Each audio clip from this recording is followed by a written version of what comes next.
Добър ден, уважаеми дами и господа. Благодаря ви, че сте днес с нас на тази пресконференция. Казвам здравейте и на хората, които нямат възможност да са тук, но ни гледат онлайн в канала на БТА.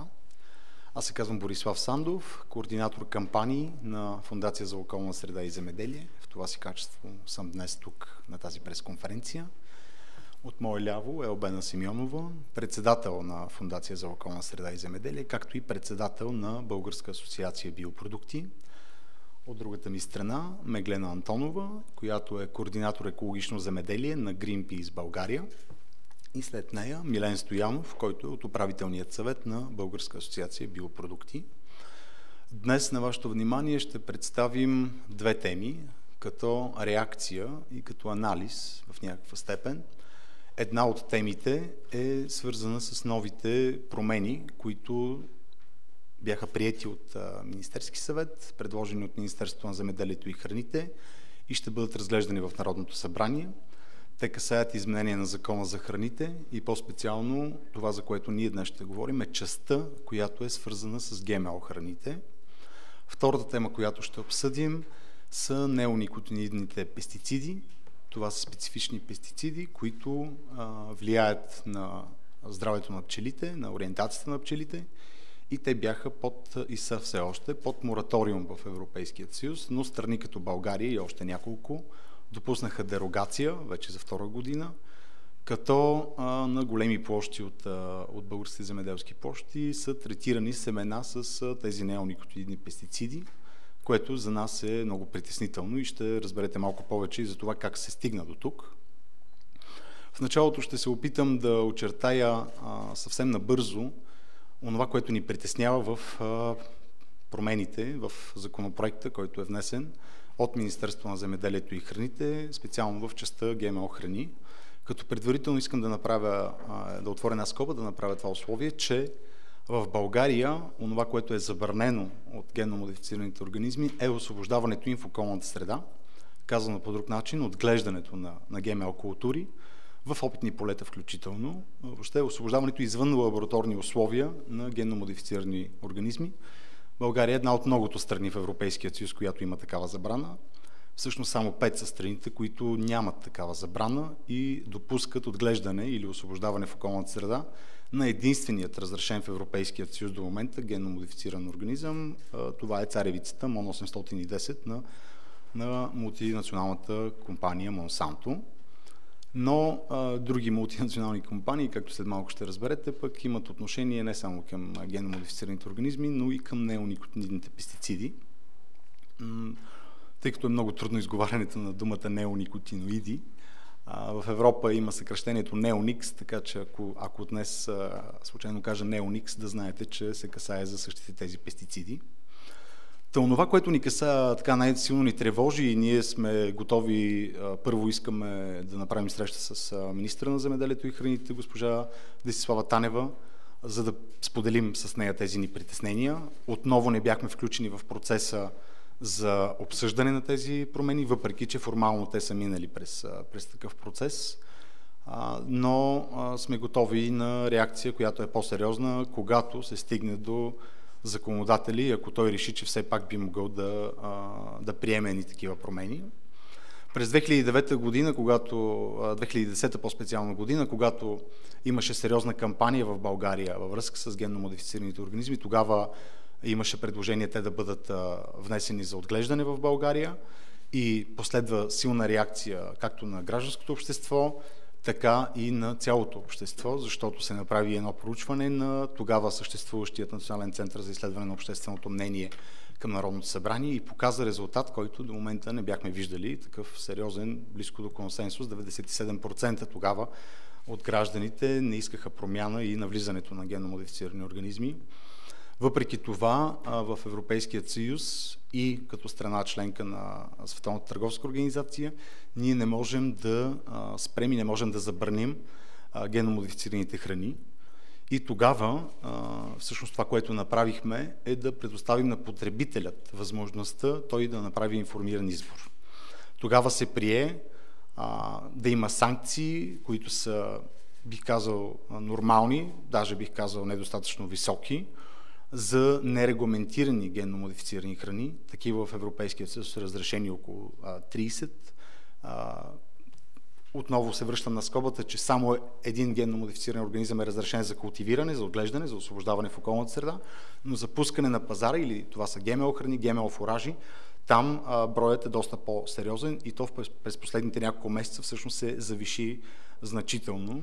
И аз подозирам, че както тези промени сега в Закона за храните, така и тези нови сортове, които влизат като възможност за разпространение на пазара и включването им в храни и фуражи, са част от опита на преговорния екип от страна на Европейската комисия за сближаване на стандартите с Съединените американски щати и Канада във връзка с процеса на договаряне и ратификация на двете споразумения. Това с Канада, СЕТА, и това с Съединените американски щати, ТПТИ или ТТИП. Така че, може би това е и причината в момента от това, което беше през 2010 година, да правим една огромна крачка назад, или поне Министерството да иска да предизвика България да направи огромна крачка назад. Първото е отпадането на 25% от етикета, когато даден продукт съдържа или е съставен от генно модифицирани организми.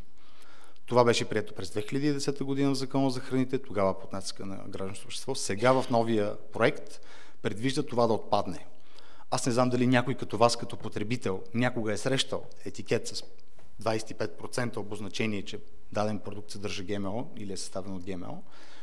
Вероятно не, аз лично за тези години не съм срещал такъв. И това е защото това беше един от начините тези компании, които са вносители основно на такива съставки, да избягват България като пазар за дистрибуция на такъв тип продукти, тъй като гражданите, когато видят, че даден продукт съдържа ГМО, вероятно те не биха го купили. Но отпадането на този ангажимент за нас е сериозно отстъпление. Вторият сериозен проблем в тези промени е значителното снижаване на глобите, когато даден продукт хранителен съдържа или е съставен от ГМО, но това не е обозначено на етикета, или самото ГМО, което съдържа и е съставено, не е регламентирано в Европейския съюз. Не е едно от тези около 30, които са разрешени. До сега глобата беше около 35 000 лева, сега се предвижда тя да спадне на 6 000 лева. Сами може да си представите компаниите, които са основни вносители на такива съставки и производители на подобен тип хранителни продукти, какво означава за тях 6 000 лева?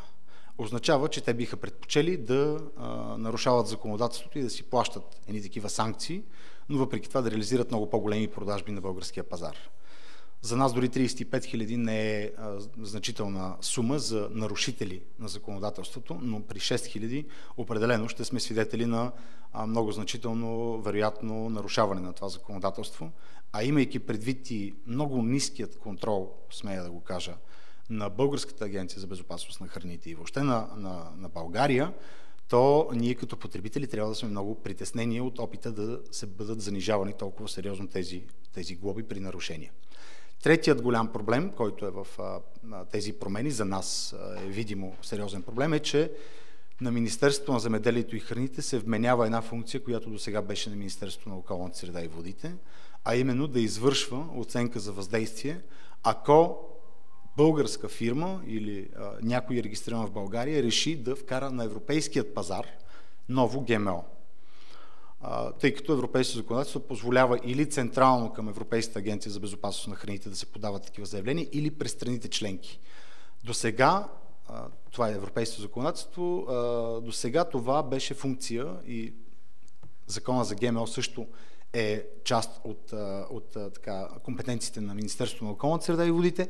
Сега се прави опит Министерството на земеделието и храните да прави такива оценки за въздействие, което Министерството на земеделието и храните няма капацитета и определено няма условията да поддържа или да прави подобни изпитания и оценки. Затова за нас това е също много сериозна и заплашителна за всички нас като потребители и като европейски граждани практика, която се опитват да приложат. Ние ще внесем нашите предложения към законодателя, когато той започне да разглежда тези законопроекти, но ще искаме и среща с Министерството на земеделието и храните, защото се оказа, че често пъти подобни промени минават без политическата воля или без знанието на министра, както е следващата тема, към която сега ще пристъпим, а именно неоникс или неоникотиноидни пестициди, които България допусна сериозна дерогация. Давам думата на Меглена Антонова от Greenpeace, която да разкаже малко повече какво се случи през тази година, защо сме силно обезпокоени и притеснени за пчелите, което означава и за реколтата, което означава и за нашата чиния, защото много добре знаете, че пчелите са ключов фактор в опрашването на растенията, включително на земеделските култури, и допринасят и за реколтата, която е в нашата чиния, която е в производството на българските земеделци. Меглена, заповядай. Благодаря. Ами както Боби вече спомена, всъщност употребата на този вид пестициди не е проблем само свързан с хората, които отглеждат пчели. Той е изключително важен социален проблем, защото изгубим ли този елемент от екосистемите, имаме сериозна заплаха за цялото производство на храната ни, и в тази връзка изключително много ни притеснява начина, по който този проблем се разглежда в България. Още в началото на годината, мога да припомня за хората, които не си спомнят, се приеха тези дерогации по изключително непрозрачен начин. Ние не сме разбрали за това да има публични консултации за това дали трябва да бъде приета тази дерогация или не. Тя беше поставена като постфактум решение, уведомително, че е приета такава дерогация. Впоследствие, начина, по който се приложи тази така наречена контролирана и ограничена употреба, също видяхме изключително много липса на прозрачност и контрол. Всъщност, въпреки че се нарича контролирана и ограничена, тя въобще не изглежда да бъде такава. Българска агенция по безопасност на храните може би няма капацитета да направи една наистина контролирана употреба, защото това, което видяхме ние от една работна група, която се състави между представители на Българска агенция по безопасност на храните и представители на пчеларски организации, неправителствени организации, организации на производители, всъщност няма как да се следи абсолютно стриктно колко, например, площи са били засадени с третирани семена с неоникотиноиди, колко наистина като капацитет имаме засадени, съответно какво ще е влиянието на тези семена, на тези засадени семена върху пчелните популации и въобще популациите на всички други опрашители, защото все пак ние за опрашването на културите не разчитаме само на медоносните пчели. От тези срещи се видя, че нямаме как да знаем колко точно количество е било продадено, защото това е информация, която компаниите държат секрет, в смисъл като поверителна. И съответно всичко това показва, че няма как контрола да е наистина ограничен и да е контролиран. В допълнение, срещаме изключително много трудности да разберем какви са мотивите на Българска агенция по безопасност на храните да приемат такива дерогации. Съвсем наскоро, след доста големи усилия, подаване на заявления за достъп до обществена информация, която считаме, че би трябвало да е публична, разбрахме, че основният доклад, върху който се е базирал решението да се вземе тази дерогация, е доклад поръчан от компании като Синджента България. Тоест, изключително много ни притеснява начина, по който се вземат тези решения и натиска, който индустрията, произвеждаща тези пестициди, налага върху това контролирана, т.е. употребата на тези пестициди да продължи да се случва въпреки европейската забрана. А тази забрана е поставена точно за да можем да видим дали при забраната на употребата на тези пестициди ще има реален ефект върху подобряване състоянието на пчелните колонии. Само че за този период от време, от 2013, когато влезе забраната в сила, до сега е изключително трудно да се направят анализи за това дали има положителен ефект от тази забрана или не върху пчелните популации, защото просто почти през цялото време ние сме имали дерогации, съответно на полетата са били употребявани тези пестициди и няма как да разберем абсолютно конкретно дали има положителна промяна, дали трябва тази забрана да бъде увеличена, защото тя в момента все още е частична, т.е. само определени култури, само за покриване на семена, т.е.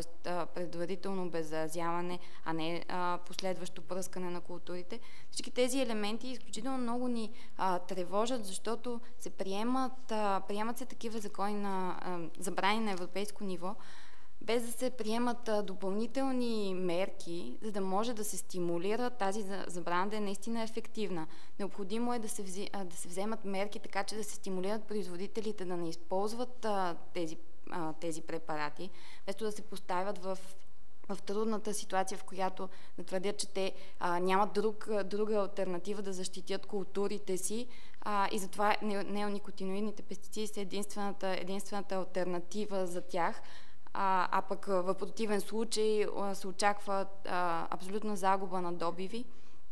И затова смятаме, че е абсолютно несериозно по този начин отношението ни към тази забрана да е такова. Също така виждаме сериозен проблем в това, че пчеларите нямат възможност да сигнализират за това, че има, например, измиране на пчелини и така нататък, защото се вижда друг проблем, който те нямат възможност да сигнализират, защото нямат как да тестват проби от пчели или пчелни продукти в акредитирана лаборатория.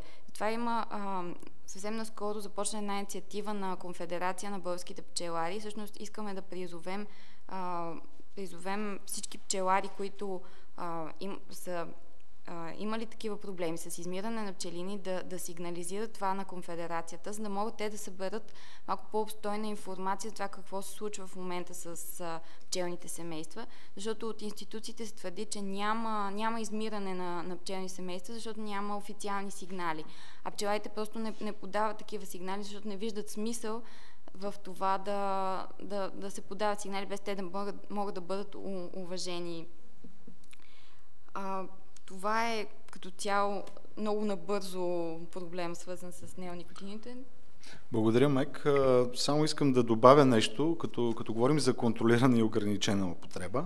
Имайте предвид, че тази контролирана и ограничена употреба, ако за контрола вече стана ясно, че няма акредитирана лаборатория, за да можем ние да правим такива изследвания или самите институции да правят такива изследвания и да установяват, то ограничената означава следното нещо. Допуснати са концентрации на тези два препарата, тези два неоникотиноидни пестицида, които при максимално използване на тях върху площи означават 2,8 милиона декара в почти всички области в България, с изключение на 4.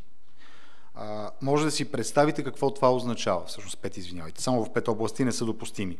Всички останали са допустими и това може да е между 2,8 и 5,3 милиона декара могат да бъдат тези площи. Министърът издаде заповед тези площи да бъдат маркирани с табели. До момента в България ние сме обикаляли хора, които поддържаме комуникация, земеделски производители, които са на терен. До момента не са намерени нито една табела такава не е намерена. Така че това за пореден път показва, че нашата държава приема дадени дерогации, в смисъл в разрез с европейското законодателство, без да може тя да контролира тези дерогации. И при все, че това представлява сериозен риск за пчелните популации, а оттам и за българското земеделие, за българското биоразнообразие и така нататък. Сега давам думата на Албена Симеонова да каже малко повече за европейското измерение на тази кампания, тъй като Фондация за околна среда и земеделие съвместно с партньорски организации реализираме подобна кампания с ето това лого, което може да видите пред мен, за след изтичане на мораториума, който така изтече наскоро и Европейската комисия трябва да вземе решение какво прави от тук насетне, дали продължава мораториума, дали възлага пълна забрана или освобождава и допуска отново свободното използване на тези неоникотиноиди в цяла Европа. Албена, заповядай. Благодаря ти, Боби. Това всъщност беше и целта на нашата пресконференция, наистина да стигне до къщите на гражданите, които застанаха зад нас преди време, когато започнахме кампанията срещу генно модифицираните организми. Аз съм биофермер от село Любеново, община Никопол. Основател съм заедно с колегата Стоянов, който е предишният председател на Българска асоциация биопродукти. В момента аз съм председател. Преди 7 години, когато основахме асоциацията, бяхме 25 биофермера. Сега сме 5000. От 100 000, близо 110 000 фермера. Заради 200 до 500 фермера се стига до това състояние и на българската природа, и качеството на българската храна. 2% от фермерите отглеждат 85% от българската земя. Заради тези фермери да им угоди парламента, пълен с лобисти и техни близки, и да натиснат сериозно Министерството на земеделието да вземе такова решение, страдат всички останали. Тези хора, които се изправиха и казаха: ние не искаме генно модифицирани организми на трапезите си. Ние не желаем пестицидите, които унищожават пчелите, пчелните ни семейства и оттам и храната ни, качеството на храната ни. Тихомълком взимат решения, без да попитат гражданското общество. По същия начин беше взето решението преди време за внасяне на генно модифицирани организми в българските полета и се вдигнахме с помощта на майките, с помощта на интелектуалците в София, с помощта на преподаватели, с помощта на лекари, с помощта на фермери. Успяхме да се срещнем и в парламента и да обясним на тия хора, че наистина не желаем генно модифицирани организми. Малко страни в Европа позволяват подобно нещо.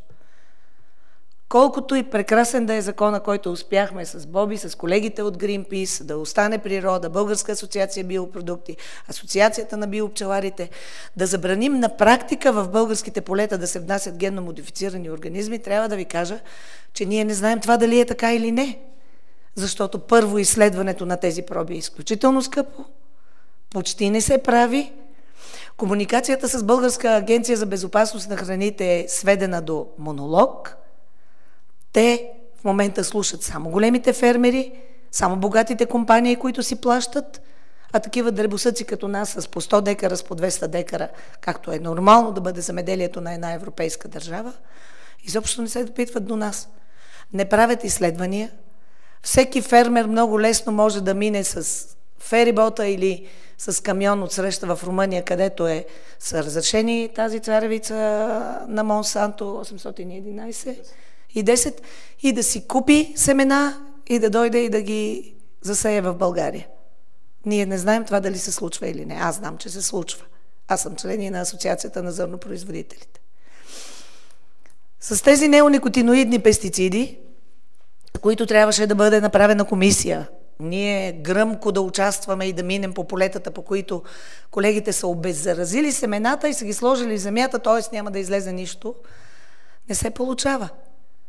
В България уж е забранено пръскането с самолети, няма такова нещо.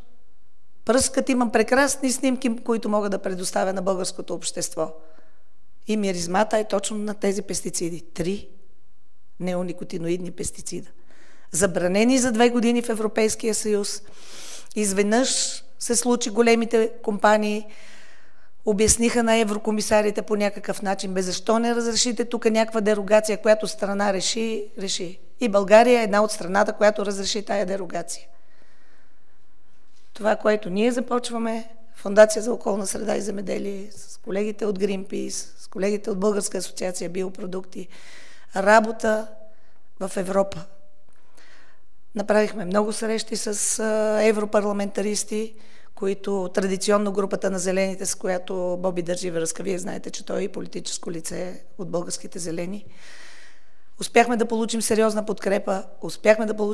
подкрепа от европарламентаристи от другите парламентарни групи, които застават за нас, ние в България, и Мария Габриел, и господин Ручев, и много други, с които сме се срещали, Неков. Но трябва да стигнем до еврокомисарите. Еврокомисията декември месец ще реши, ще ги забрани ли тези неоникотиноиди или не. Поканили сме президента, независимо от това, че изтича мандата, ние знаем какво е отношението му към околната среда и към този тип проблеми. Поканили сме го за наш патрон и заедно с него ще поканим Морган Фриман. Видим пчелар, човек, който води кампанията срещу неоникотиноидите в Щатите. И ще се опитаме да направим среща в Европейската комисия с колкото може повече комисари, за да получим тяхната подкрепа. Миналия месец Боби Сандов и нашия приятел, председател на Асоциацията на биопчеларите Петко Симеонов, който за съжаление не успя да стигне до тук с неговите 400 кошера, които постоянно има работа, се срещнаха с принц Алберт, принцът на Монако, от който получихме много сериозна подкрепа за кампанията ни и предполагаме, че в следващите месеци той също ще бъде един от флагманите на тази кампания на европейско равнище. Защото ако еврокомисарите не решат окончателно да забранят тези неоникотиноиди, винаги някое правителство по някакъв начин ще се огъне под натиска на парите или под натиска на силния и ще позволява тези отрови да влизат в полетата ни. Между 3 и 5 септември на Международния конгрес на IUCN, който ще бъде Международния съюз за защита на природата към ООН, в Хавай, ние ще представим нашата кампания, където ще искаме официална международна подкрепа за забрана на неоникотиноидните пестициди в световен мащаб. Това го правим с много сериозна подкрепа на неправителствените организации, почти всички браншови организации в България, на малките фермери, на тези, които произвеждат плодове и зеленчуци, и картофи, и пчелари. Така че ще искаме и подкрепата на българските журналисти, за да стигне това до знанието на хората. Без вас просто не можем да се справим, затова аз и Милен сме ви оставили днеска полетата, аз съда Нова Лозе, той се занимава с неговата оранжерия и сме дошли тук да ви запознаем с това, което правим. Много тъжно се развиват нещата в България, просто защото има някои силни и упражняват натиск на парламента и оттам парламента на Министерството на земеделието и Министерството на околната среда, с които, за съжаление, имаме много добър диалог, но в тези типове решения нас не изключват 100%. Благодаря на Албена за представянето на по-широкият мащаб на тази кампания, на този проблем.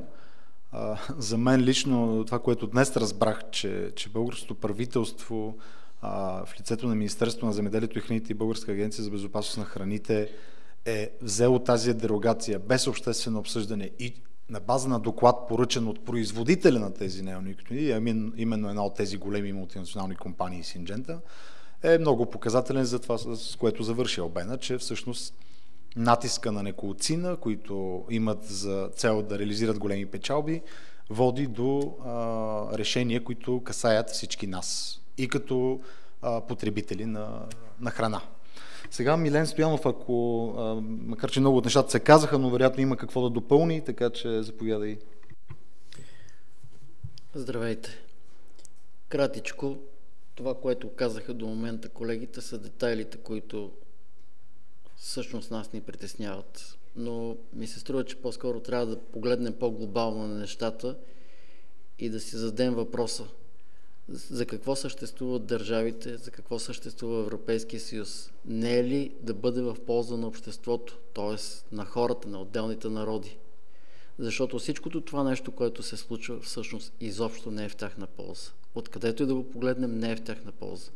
При положение, че има огромен интерес, разширява се пазара ежегодно на биопродуктите, защо не работим в тая посока, а тръгваме отново към нещо, което е точно обратното и не знам как точно и да го кажа, че е, защото просто е ужасно.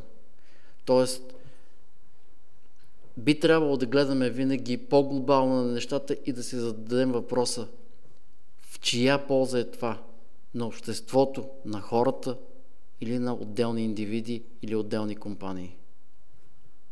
Мисля, че повече няма какво да кажа по въпроса. Благодаря, Милене. Може би ако има въпроси от журналисти, може би тогава ще имаш възможност да кажеш нещо по-конкретно. Имаме достатъчно време. Мисля, че така изчерпахме основно това, което искахме да ви кажем в началото. Сега за вашите въпроси. Заповядайте, само ви моля да се представяте също така в началото. Анета Стефанова от списание Агрозона. Може ли да обясните отново това, което споменахте за концентрацията и милионите декари земя, както и за табелките, защото аз лично не успях да го разбера. Още един въпрос, заповядайте. Грета Григорова, Радио К2. Аз имам няколко въпроса. След приемането в Министерски съвет на новия закон за храните, засягащи ГМО продуктите, не се ли получава дублиране на законите, тъй като вече има закон за ГМО продуктите?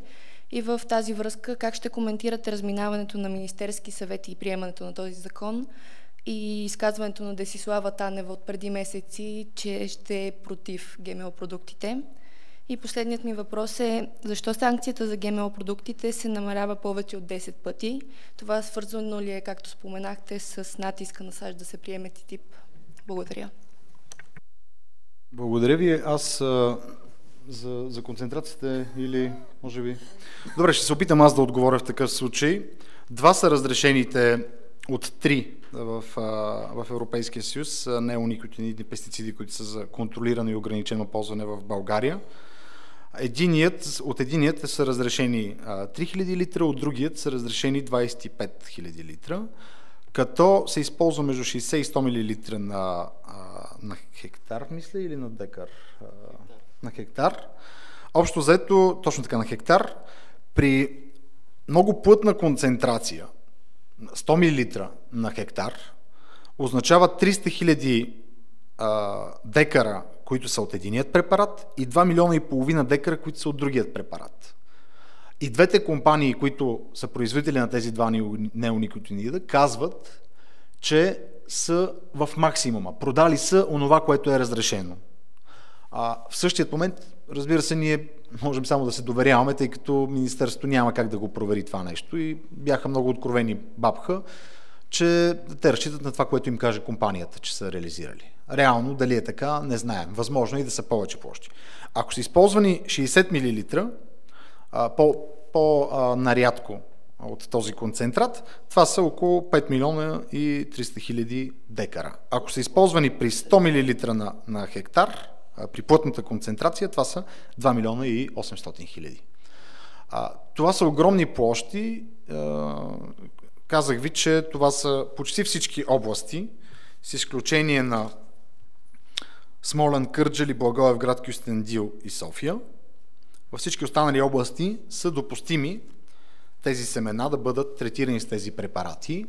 За много от хората това означава вероятно, че щом са третирани само семената, това не може да се отразява на пчелите. Но всъщност, когато започнат да цъфтят тези култури и пчелите отиват при тях, тези неоникотиноиди не остават в семето, те се пренасят и към цвета. И следователно, те могат да бъдат афектирани, могат да бъдат засегнати от това.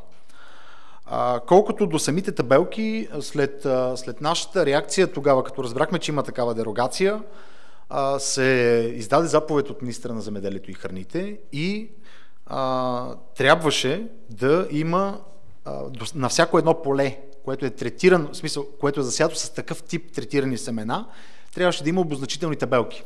За да могат пчеларите, които са, например, с преносими пчелини, да знаят, че по-добре да не си водят пчели на това поле, защото има риск за техните пчели.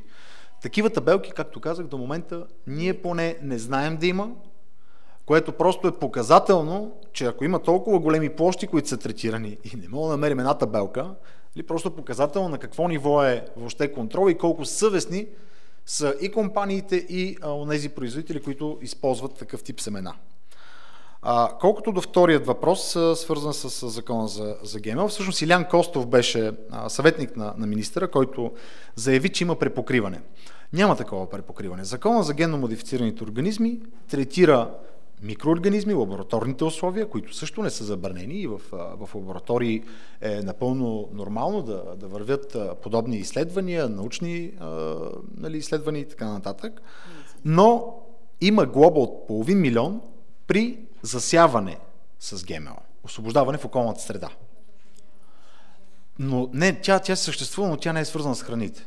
Тя е свързана с това, че в България има няколко ограничителни режима, включително решение на Министерски съвет, което не допуска в България отглеждане на единственият разрешен в Европейския съюз сорт царевица на Монсанто МОН 810. При нарушение на тази забрана, този, който е нарушил, трябва да плати 500 000. До момента няма установено подобно нарушение. Но това е закона за ГМО. Той третира подобен тип неща. Когато говорим за закона за храните, когато говорим за ГМО в храните, санкциите са в закона за храните. Етикетирането е в закона за храните. И не бива по никакъв начин да се казва, и това е силно подвеждащо от страна на господин Костов, да казва, че има препокриване. Освен това, ако има препокриване, за което говорят, то ролята и работата на народните представители е да няма такова препокриване. Това да е така, другото да е иначе. Но пак казвам, такова препокриване няма и не би трябвало да има, и санкциите за нерегламентирано или неетикетирано ГМО в храните и фуражите би следвало да е роля на Министерството на земеделието и храните и на ресорните, в смисъл към тях приложени, към тяхната отговорност, Закон за храните и Закон за фуражите. Като за фуражите това е една доста по-голяма тема, ние в момента няма да я разглеждаме, защото това е и друго законодателство, имаме много забележки и там, но специално в Закона за храните, специално за ГМО в храните, работата е на Министерството на земеделието и храните, а не на Министерството на околната среда и водите, което е отговорно за Закона за ГМО, и именно в Закона за храните и наредбата за етикетиране би следвало да са тези части. Надявам се, че това изясни. Ако някой иска да допълни нещо. Да. Може да си представите, ако отидете в магазина и на 25% от този етикет пише съдържа ГМО. Много трудно някой бе посегнал към това нещо. И това не е само продуктите, които използваме за храна на животни. Това са вафлите, кремвишите, които си купуваме, защото основната съставка при тях е соя. Аз имам случай, като производител на биологичен фураж, производител на биологично жито, предложих на фуражна фабрика да купи пшеницата ми, която е сертифицирана биологична. В Северна България отидох да се запозная с хората. Оказа се, че е един от най-големите производители на пилета в България.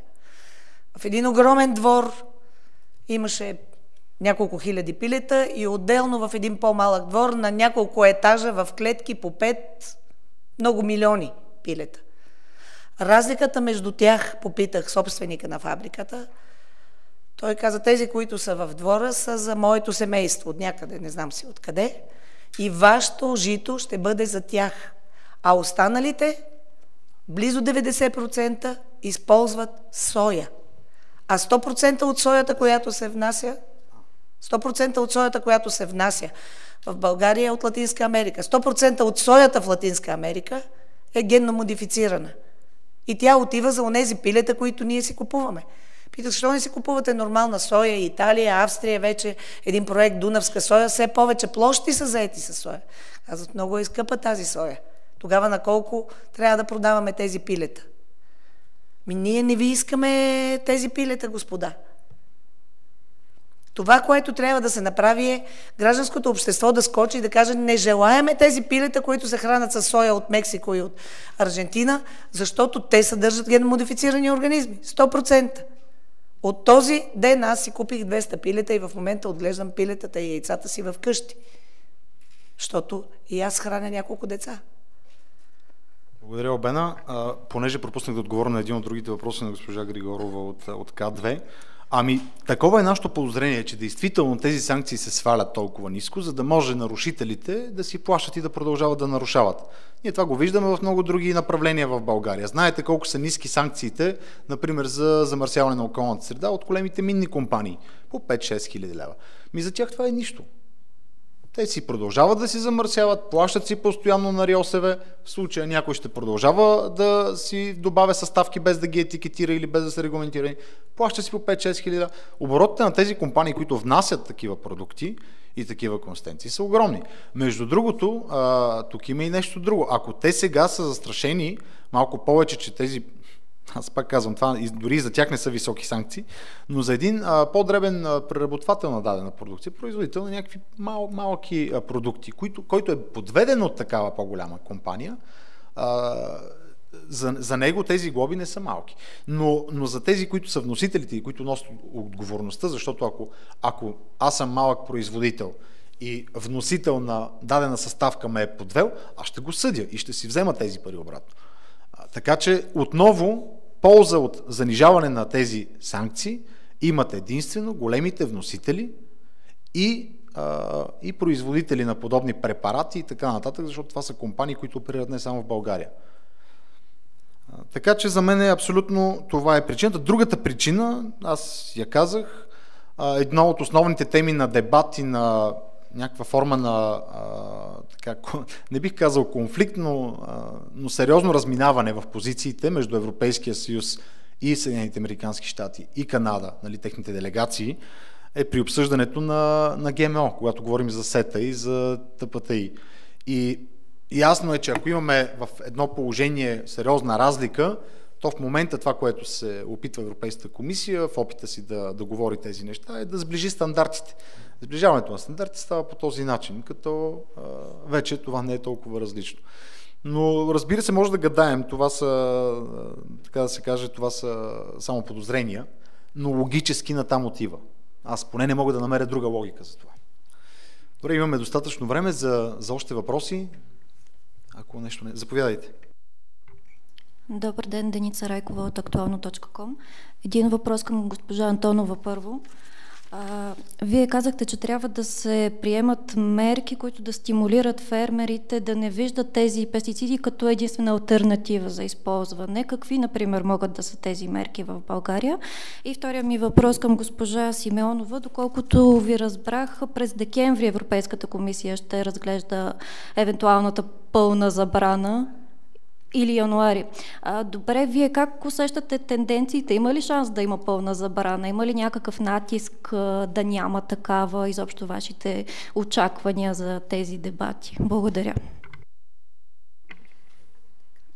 Нашата позиция е, че за да може да изключим един, да кажем, един много често използван препарат, както са неоникотиноидните пестициди, то трябва да се вземе един по-систематичен подход за това да се защитават културите. Тоест, ако е необходимо, смятаме, че трябва да се разработват техники или други методи за борба с вредителите, които не са ако може въобще да не влияят на опрашителите или на един етап, да са по-малко вредни за пчелите и другите опрашители, които да могат да разнообразят производството, но и същевременно самите производители да не бъдат поставени в такава ситуация, че да страдат от това, че не могат да постигнат съответните добиви, които са имали до този момент. Но това означава, че трябва да се положи наистина истински усилия за това да се разработват такива техники, защото в момента най-вече, както виждаме, докладите и изследванията са насочени в това да се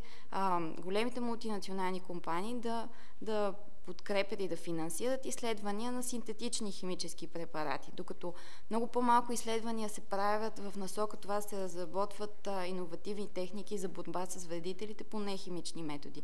И смятаме, че това е задължение на институциите като представители на обществото да търсят тези решения. Да допълня също за времевите граници. В момента, какво се случи миналата година? Европейския орган по безопасност на храните отправи една публична покана, в която всички заинтересовани страни, производители, правителства, организации и така нататък могат да предоставят информация за това какво се е случило с забраната. Тоест, има ли положителен ефект, има ли отрицателен ефект, и в момента тази информация се анализира от Европейския орган по безопасност на храните и се очаква те да излязат с някакъв доклад декември декември или януари, няма точна дата дадена в момента и на базата на този доклад Европейската комисия да предложи дали да има продължаване на забраната, дали тя да остане в сила по начина, по който е в момента, дали да бъде разширена по някакъв начин. И само едно допълнение, че има така, наскоро излезе едно проучване отново, че в Съединените американски щати, където тези неоникотиноиди продължават да се използват, продължава да се наблюдава така сериозната смъртност и изчезване на пчелите, докато в Европа и по-специално в Западна Европа този процес е така по-овладян. Забелязва се едно подобряване на състоянието на пчелните семейства, но това за България трудно можем да го кажем, въпреки че, например, в България имаме нарастване на пчелните семейства, но то се дължи на това, че имаме повече пчелари и че има и подпомагане вече. Докато за здравословното състояние проблемът основно е в България в липсата на акредитирана лаборатория и възможност да се правят тези изследвания. И само още едно допълнение, съществуват алтернативни на тези неоникотиноиди препарати, които са и на биологична основа, които могат да бъдат използвани. Така че това не е единственият начин за справяне на проблема в случая с хоботника и теления червей, заради на което основание се направиха тези дерогации в България. И по вторият въпрос.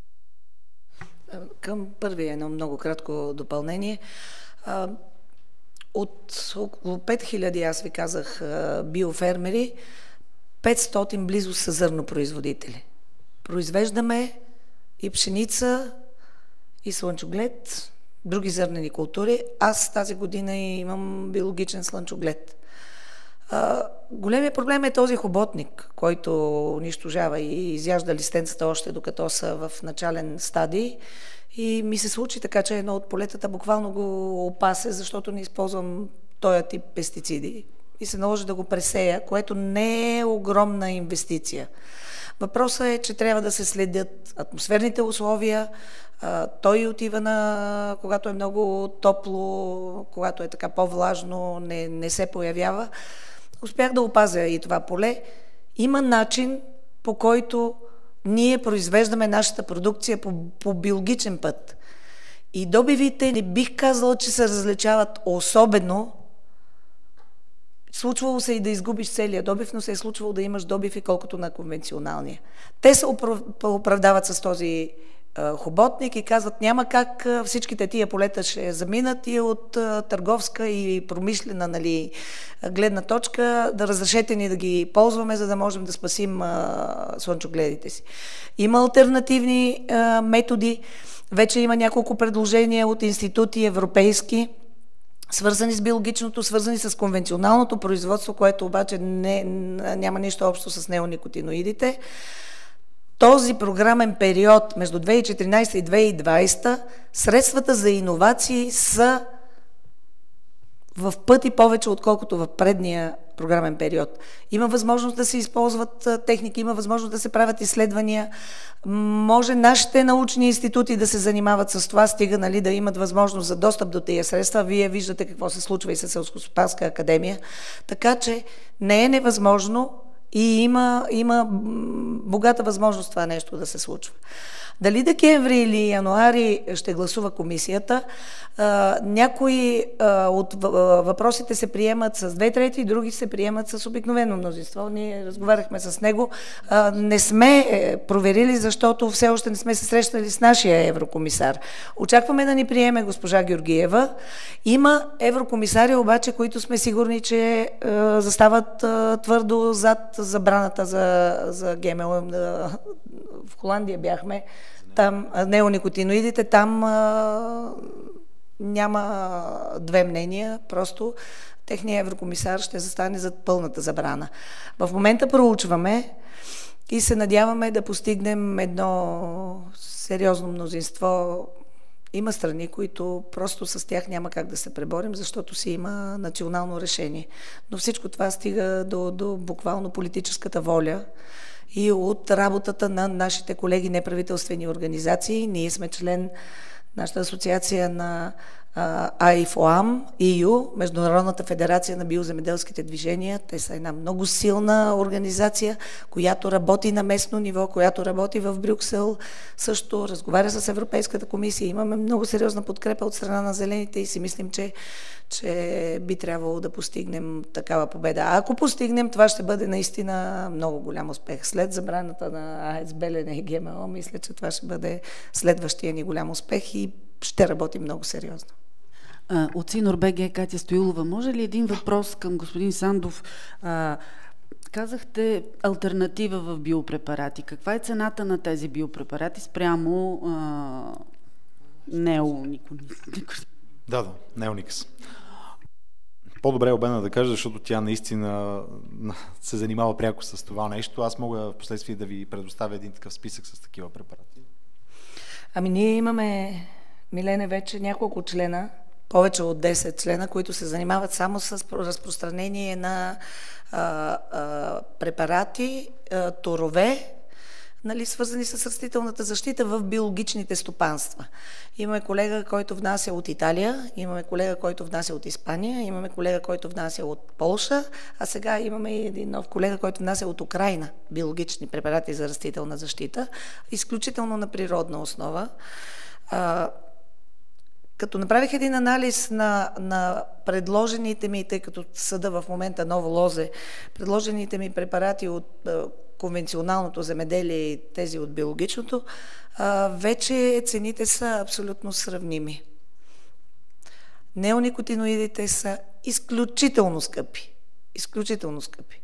Но те гарантират големия добив при рапица и при царевица и слънчоглед на големите зърнопроизводители. Компаниите им ги предлагат буквално на калпак. Те идват и ви ги носят, без да ги заплащате, после ги плащате в зърно, с много голяма редукция, ако си ги купите, да речем, януари, пък ще ги ползвате март и април. Така че измислили съм така механизми, с които просто да ви привлекат да ги вземете и ги купуват с сериозни количества. Но новите биологични препарати са абсолютно съизмерими по цени с другите. И аз искам нещо да добавя по този въпрос. Знам, че много хора не признават хомеопатията, но личната ми практика е, че работи. Освен това съм разговарял с секретаря на Селскостопанска академия и госпожа Божанова и от нея знам, че в няколко института, ако не се лъжа, най-добре се справят в тая насока с експериментите в Айтос, правят такива експерименти и те показват много добри резултати.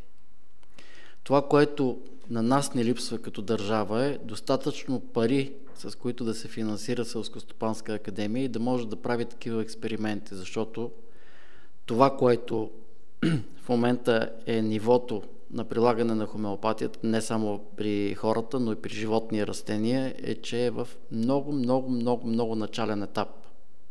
Тоест, нужни са експерименти, за да се види кога и как работи най-добре. И пак казвам, тъй като много хора твърдят, че това е плацебо, аз не знам как моето растение в двора, примерно картофите, знаят, че е плацебо и нямат колорадски бръмбари. Нали, разбирате, че няма как да ги убеждавам в каквото и да било. Така че в тая връзка аз апелирам да се направи така, че Селскостопанска академия да се финансира по-добре, да могат да се правят експерименти не само за този конкретен случай, изобщо за прилагане на науката в биологичното земеделие, оттам вече пък и изобщо да стане приложимо и в конвенционалното. Благодаря, Милене. Още въпроси? Да. Господин Сандов, казахте, няколко пъти споменахте, че няма акредитирана лаборатория в България, която да изследва смъртността при пчелите. Петко Симеонов не е сред вас, но знам от него, че те водят разговори с Министерството на земеделието да се изработи механизъм, по който българските пчелари да могат да изследват смъртността на пчелите в кредитирана чужда лаборатория. Въобще докъде е стигнал този процес? Има ли вариант в България най-накрая да има такава лаборатория? Поправете ме, ако греша. Доколкото знам, има един единствен пчелар, който е осъдил арендатор, като е доказал в чужда лаборатория, че заради неоникотиноидни пестициди неговите кошери са загинали. Но това го е направил с лични разходи. И вторият ми въпрос е по повод Закона за храните. Доколкото си спомням, той не мина в пленарна зала, въпреки че трябваше още май по време на общественото обсъждане на пакетното законодателство. Такива бяха заявките. Предвидили ли сте срещи с членове от Комисията по земеделие в парламента и въобще на какво ниво там работите и тези глоби, реално вие какво предлагате? Как да се променят те? Аз ще започна отзад напред. Благодаря ви за въпроса. Предвиждаме такива срещи, но все още не са осъществени. Имахме надеждата, че проектът може да бъде оттеглен. Това, което искаме е да бъдат запазени сегашните условия, които са в Закона за храните, касаещи етикетирането и глобите за нерегламентирано и неетикетирано ГМО в храните. Така че, какво означава предложение? Предложенията са да се запази сегашното положение реално и да не се прави това отстъпление назад. Колкото до лабораторията, такива разговори се водят наистина от години. Напредък няма, поне това, което аз знам. Напредък няма, има обещания. Всъщност интересното е, че както по отношение на неоникотиноидите, така и по отношение на ГМО, министър Танева публично категорично възразява и казва: аз съм против. В Европейския съвет за министрите на земеделието аз ще гласувам против. Но ние виждаме, че тук има на българско ниво такова отстъпление, така че се получава малко контрапункт. Аз лично не мога да си го обясня. Освен с това, че тъй като вероятно е ангажирана с много теми в момента и с горите, и с храните, и с земеделието, сериозен е набор от актуални въпроси, може би тези неща минават без тя да знае. Или, може би с някакъв натиск, тя въпреки всичко не реагира по начина, по който казва, че ще реагира в Европа. С лаборатория това е ключов въпрос и той е много отдавна. Пчеларите много отдавна настояват за лаборатория, която да дава възможност за изследване на всички възможни причинители на смъртността. И дали може да се ползва друга лаборатория? По принцип в Европейския съюз има лаборатории, които са разрешени. И Министерството може до създаването на своя лаборатория да дава такава възможност, но да поема тогава някаква част от разходите. Защото сами може да си представите един пчелар, как може да си позволи да отиде в акредитирана лаборатория в чужбина, това колко разходи са и за проба, и за всичко, и после трябва да доказва пък през българските институции, че това нещо трябва да бъде взето в предвид. Така че въпросът тук е наистина, и аз се радвам за това, което каза и Албена Симеонова, има възможности значителни и в повече от преди за развитие на иновации, за развитие на научната сфера, за приложение на научни методи, които са разработени до момента и през програмата Хоризонт 2020 и през самата програма за развитие на селските райони. Така че съвместно и Министерството на образованието и науката, и Българската академия на науките, и Селскостопанската академия с Министерството, със своите селскостопански институти на академията, трябва да се насочат малко повече към разработване и приложение на тези методи. Аз, както ви казах, имаме един сериозен доклад с алтернативи на неоникотиноидите и мога да го изпратя до всеки един от вас, за да се запознае. Такива са налични, както по отношение на методите, които се прилагат, включително такива, за които каза Милен Стоянов, така и по отношение на препарати, които могат да бъдат ползвани. И в крайна сметка натам трябва да вървиме. Аз мисля, че Европейският съюз като територия, свързана и с дребно и фамилно земеделие, и с своето разнообразие, и с съхранени традиции по отношение на трапезата, да го кажем най-общо, това включва и земеделие и храни, е извоювал световна марка. И Европейския съюз включително привлича и туристи в това отношение, но и изнася и продукция. Продукцията на европейските фермери се стреми да бъде все по-качествено.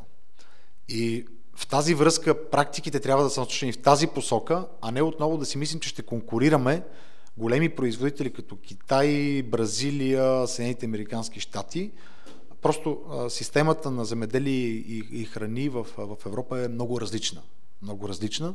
И ако България иска да печели от тази система и от тази обща марка, която се създава, то следва да върви към такива методи и към такива практики, а не обратното и да дърпаме Европейският съюз обратно към неконкурентни, според мен, на световния пазар практики.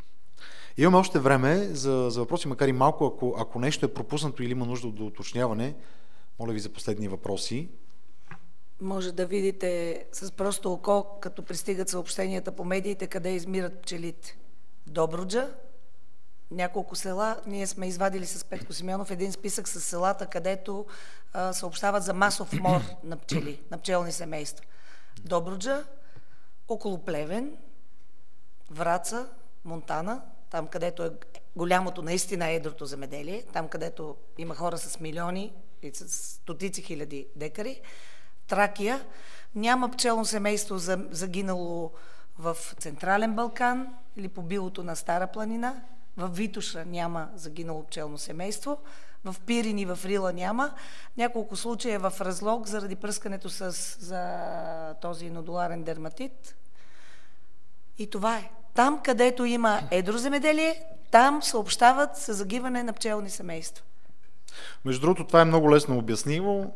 Когато ние имаме монокултурите, заради това уедряване и тези огромни площи, които са засявани, когато изчезне биоразнообразието и така разпокъсана диверсификацията, съвсем нормално на тези по-големи площи се развиват много повече организмите, които са пряко свързани с тези култури, както в случая, нали, говорим за телене, черви и хоботника. Така че това е едно следствие и това е един негативен процес, между другото, който, уви, все още не е преотвратен, продължава това разширяване, продължава, това води и до социално-икономически загуби, това води, ако искате, но да не отваряме чак такава дума, но Европейския съюз дава едни много пари за субсидии, които отиват основно у едни хора, които произвеждат една продукция и след това изнасят извън България. Сиреч, цялата добавена стойност от тези субсидии, които уж влизат в България, реално не остава точно в България, тя, нали, отива някъде другаде, защото добавената стойност изчезва.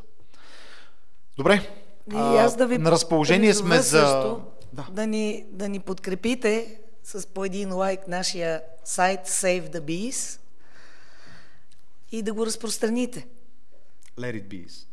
Да, Let it be. Фейсбук страница. Благодаря ви още веднъж за вниманието. На разположение сме за допълнителни въпроси отвън пред залата или мисля, че и тук няма следваща пресконференция. Благодаря ви още веднъж.